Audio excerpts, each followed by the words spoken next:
Welcome to All Up in Your Business podcast with me, your host, Kaylee Bain, also the founder of, what am I the founder of? I'm the founder of Honey Gin Marketing. And what that is, it's a storytelling marketing business I came up with to really help tell people's story. So the point of this podcast is to help tell other people's story that you may know, may have seen in the area of Raleigh. And today I am so excited for my guest. Her name's Maggie. A lot of you may know her. Some of you may not. So Maggie, tell us, what's your business? There we go. I'm so happy to be here. You're such a joy. So thank you for having me. Thank you. Yeah, really excited to be here. I am the founder of A Place at the Table. We are a pay what you can restaurant in downtown Raleigh. So I can get into more details if you want me to, but we are a nonprofit pay what you can restaurant, and it's just like the best. I love my work so much. I love this concept so much because I feel like Raleigh needs a lot more of it. And so when I first moved to Raleigh, I heard I was interviewing someone the other day, and it's like when I moved to Raleigh, like the first thing I did was just go and follow accounts that are businesses in the area, and I'm like, I want to, because I'm a nerd. I like to like follow and support local business, like big time. So I went and followed a bunch of places, and you're one of the first ones I followed. Thank you. And you're welcome. And I was like, this is such a cool concept. Why is there not more of this? And also our social media person, Adria, is freaking amazing and does a fantastic job. So yeah, it's fun to follow on social. I'm always, every morning I'll be like, ooh, what did she post today? So fun. I love that.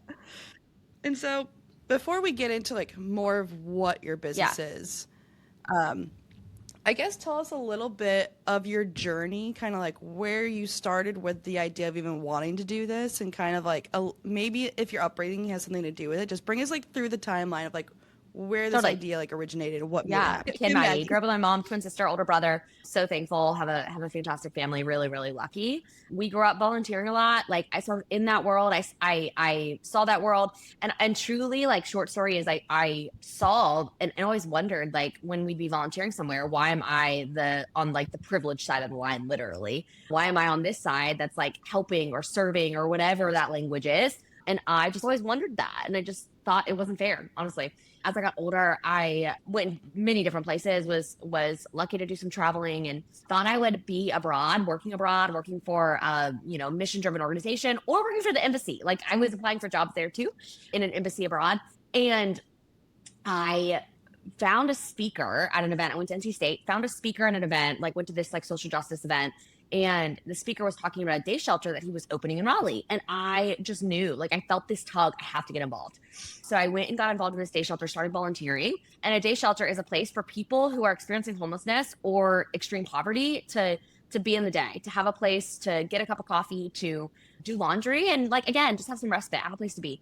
And so I got involved in this day shelter. And a year later, when I graduated college, about 10 folks from the day shelter came to my college graduation, cheered me on, they celebrated me, and I just knew this is the work I wanted to do. So took a job there, worked there a couple years, and got to know so many more people, and fell in love with who they were, and they fell in love with me.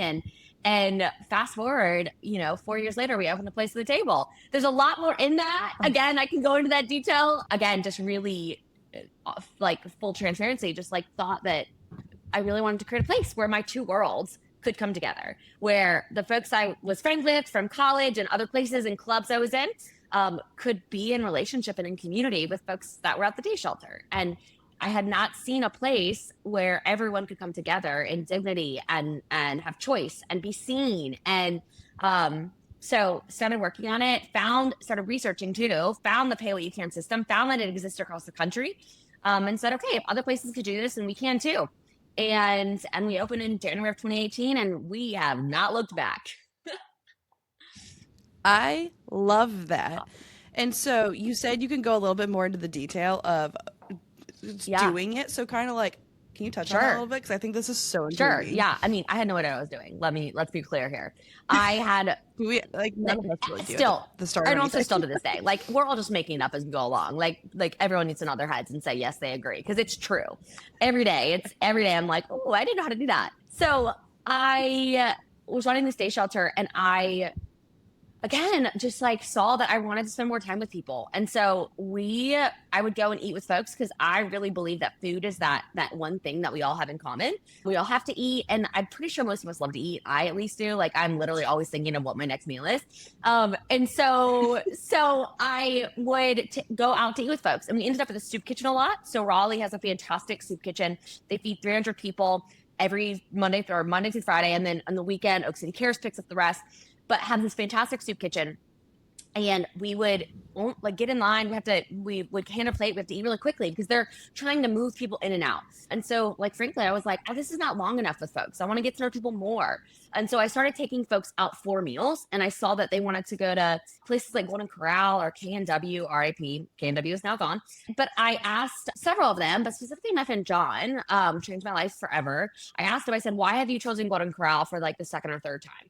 And John, who happened to be experiencing homelessness for 3 months, said to me, he said, I've chosen Golden Corral. And again, I'll back up a little bit and say, my privilege assumed that it was because he could eat a lot of food. Buffet restaurant, you can eat a lot of food. And he said, no, here I have choice. I get to make the choice of what I want to eat. He said, these past 3 months, people make every choice for me, from what I eat to where I sleep. I get to make that choice. And then the second, he said that I'm not invisible here. People, they see me, they acknowledge me, they come around and check if I need a refill. They say bye as I'm leaving. He said, here I'm seen. Like I really don't feel invisible. Like these past 3 months experiencing homelessness, people literally ignore me. They act like I don't exist. That was really that like mic drop moment for me, where I was like, we have to create a place where people feel seen, people have choice. I, at the time, was like, had a side hustle working in restaurants. I've always worked in restaurants since I was 15, just to, make money and make life work. And so I knew that restaurants could be one of those things. And so I knew that side of it. Like I thought I knew how to run a restaurant. Turns out I did not. And I was working in a nonprofit, but again, once I found this concept, I was like, okay, so we just need to start building this. And so in 2014, we applied to the Secretary of State's office as a business, got denied, no idea what we were doing, turned it in again, got approved as a place at the table, and then built a board of directors, applied for nonprofit status, and just trying to tell them the story, getting people involved. I always say that we friend raise and not fundraise. I stole that from someone. I don't know who. I wish I could, because I use it so much. I wish I could tell. It's like, I love that. I know. And like, we just make friends. Like we weren't raising money. We weren't, we didn't know when we were going to open. We were just making friends. We were telling people about a place at the table and what we wanted to create. And people just like jumped on. They jumped on social media. They jumped on events that we were hosting. In 2016, we realized, we were like, okay, it's been 2 years. We need to start living our mission out if this is ever going to work. So we started popping our concept up, the pay what you can concept up, in different restaurants around town. I'm so thankful for different restaurateurs that helped us. We were at Buku and Soka and Canteen 18 and Relish and all these places that allowed us to pop our concept up, and people came and paid what they could. And it worked. And the first one had 50. The last one, we did it for about a year, every second Saturday of the month. So we did 12 of them. The last one had like 450 people. And so it just showed that like this community wanted it. I always say table the community movement, because it is. This whole community has gotten behind it and supported it. And this is why we're here. So we just started living the concept and mission out, and finally found a landlord that would rent to us. York Properties forever will be indebted to them. So thankful they gave us a chance, and moved in there and have been there ever since. I love that. Like, there's so much. There's so much. A lot of coffee, a lot of wine, a lot of hard days. Oh, yes, absolutely. Yeah. And you said your friend John was the one, the Golden Corral. John. Yeah. As I was telling you before, working in like the nonprofit world, like hearing like the wanting to be seen thing, like I've heard that so many times, like the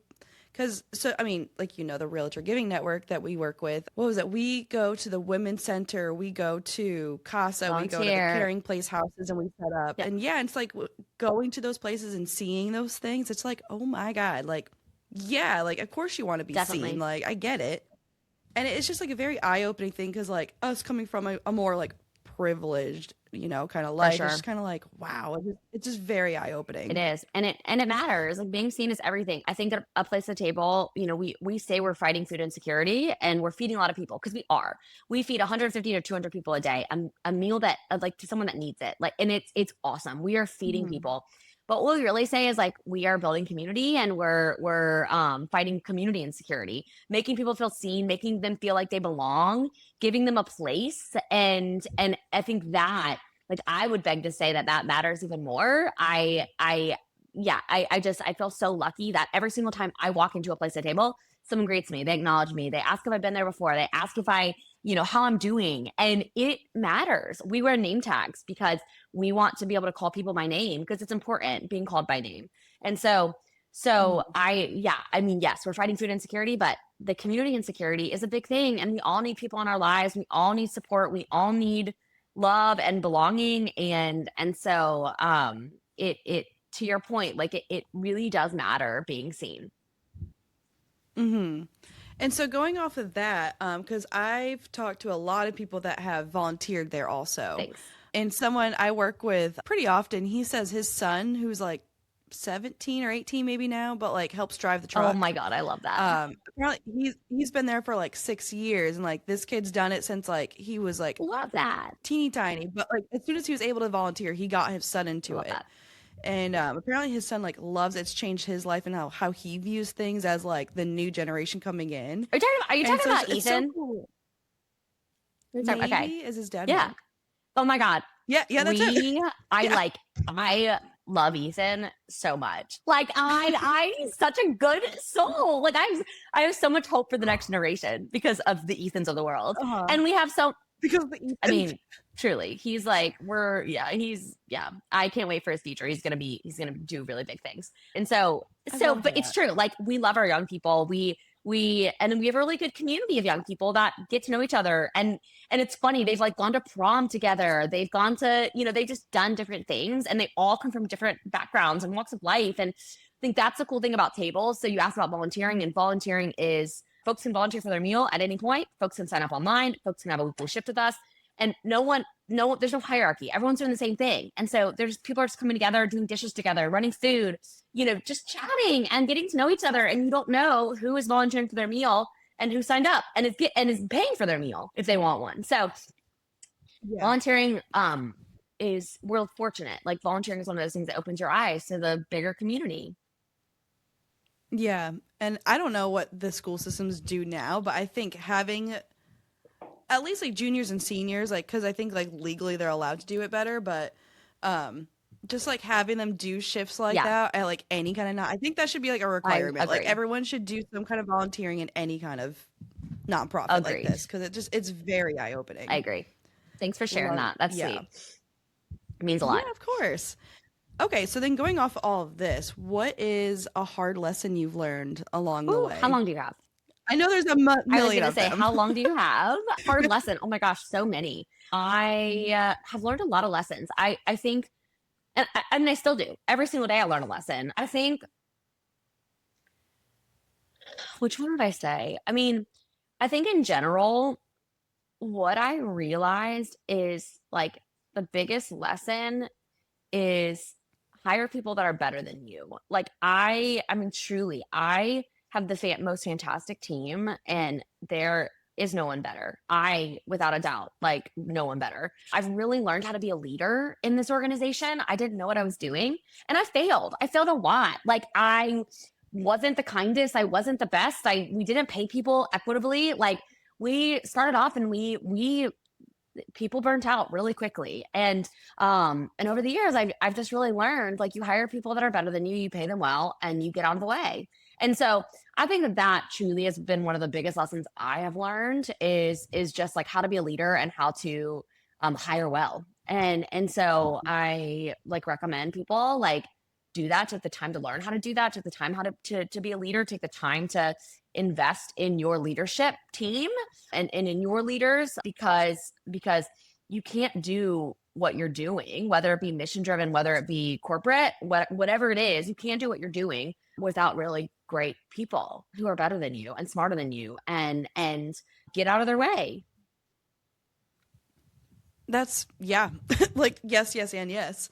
I think finding the people that are better than you, and then like you being like, okay, like just you need to let them come in and do their thing because Bye. they know what they're They know doing. what they're Like you doing. don't type of thing. It's like it's really hard to kind of for me anyways, that was hard. I was Definitely. like, man, like, but I want to know what I'm Definitely. doing, but like, oh, like I need someone to show me, but it's like I want to know what I'm doing, but at the same time, it is such like a important thing to bring those people in It because is. that's how you That's how you learn. learn. That's like That's how we learn. right. So, I mean, gosh, yeah, I have Oh, so many lessons, and like I've learned. I mean, I could write a whole book on what I've learned.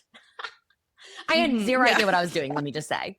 So, yeah, I mean, I think the other thing I've probably learned is to really like figure out what you're good at and let the other folks like, and it goes in line with that of like figure out what you're good at and let the other folks with those skills come in and do it together. And so in the beginning, I hmm thought that I had to be good at everything. I was like, I have to know how to make coffee. I also know how to do I need to know how to do budgets and financials. I need to know how to read legal documents. I got to learn it all. It's like, no, you don't. We're not supposed to be good at everything. Like, we're just not. hmm It's humanly impossible to be good at everything.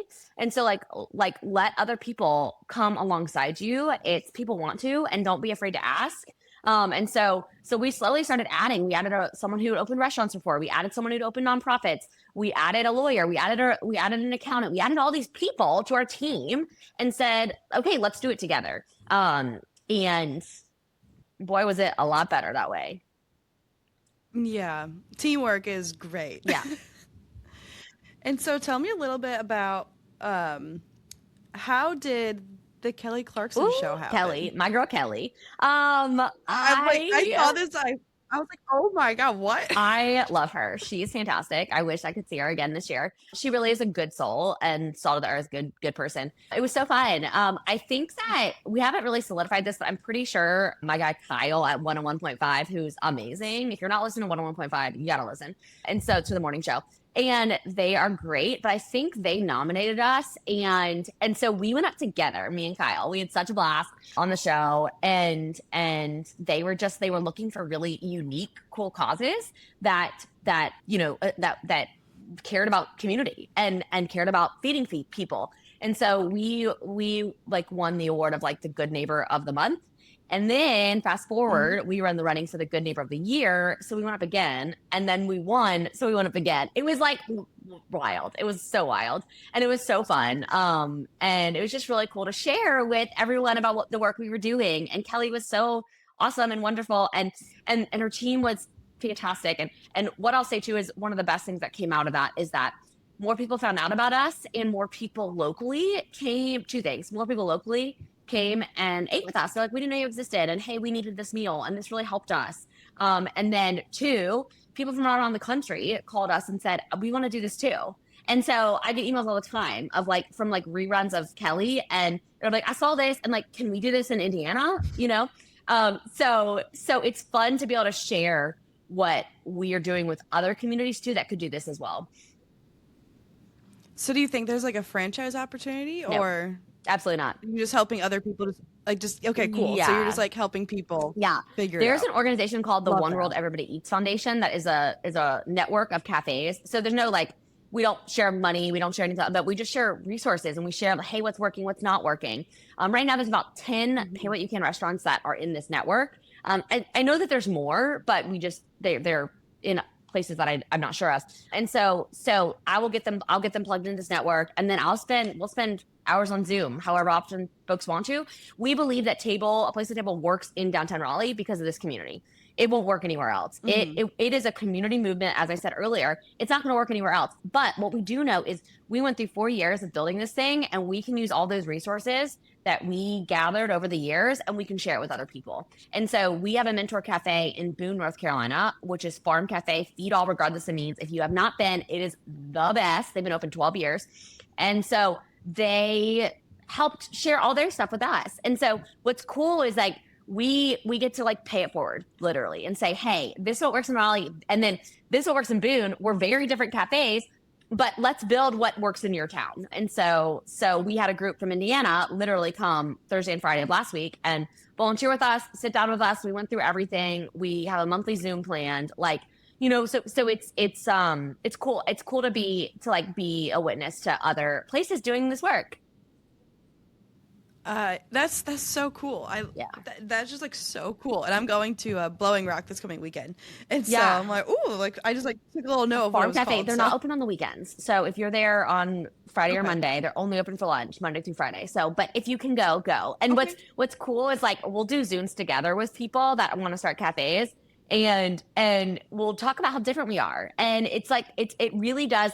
Wherever you are the cafe will fit where you are, and it will be, and you build it around what your area needs. And so we knew in downtown Raleigh we needed a full menu, everything made to order, chef prepared, mix of gluten-free, vegetarian, vegan options, full coffee bar that you can get it all day, breakfast and lunch all day. So we just tailored it to what Raleigh needed, and Farm Cafe in Boone did the same. Oh, cool. That's super cool. And so then I see you have a truck too. We have a food truck. Yep. We have a food truck. Is there a food truck? So it does. Okay. So we were like, okay, the cafe, like we love our cafe and we're kind of at capacity. So we need to, what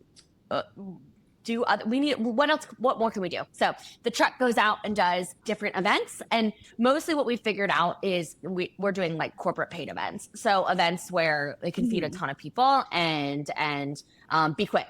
So corporate paid events, and then we've done some outreach as well with it. We're realizing though that food truck owners are incredible. And they are hustlers, and so we're very picky about what we do with the truck, because for us, like we have a cafe that we run Tuesday through Sunday, and we need to make sure that we're generating revenue that supports the cafe. So we're pretty picky about it, but it's been a great addition, and it's been a great marketing tool for us. Like we love it. It's beautiful, and it's been fun to have. Oh, because I was poking around on your website and I was like, they have a food truck? Like, oh my God, what? And I'm like going to like, that's how I saw the Kelly Clarkson thing. Oh yeah. Like I only watch like Netflix and Hulu. And yeah. Not really much like shows. So I saw that and I was like, hold up, Kelly Clarkson, what? And it's just like, I love your website. I'm such a nerd for a good website. Yeah, that's sweet. That's sweet. That's all Adria again. Yeah. Yeah, no, props to her. She did great because it's very easy to maneuver and go through like the flow of your site. Yeah. And so then explain a little bit more of all the ways people are able to either donate, volunteer. What are all their options they can do? Sure. Yeah. For sure. So, and I'll say our website was built by, oh my God, Trimark. I just blanked on the name, Trimark. So they are awesome. They did it for free and they did it pro bono. So huge shout out to Trimark.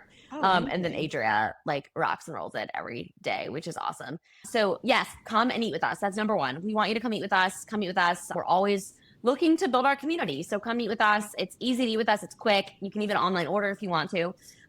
Cater with us. We are always doing catering for companies, individuals, parties, things like that. And then sign up to volunteer. You can volunteer online, or you can just walk in and volunteer with us and then donate for sure. I'd be a terrible executive director if I didn't say we're always looking for donations. So donating is easy on our website, on our social media. So yeah, we're just looking for more people to get involved in our community. And we're thankful for how this community has gotten us as far. We are there and we are present for however you want to get involved, whether it's dining, donating, volunteering. We'd love to have you.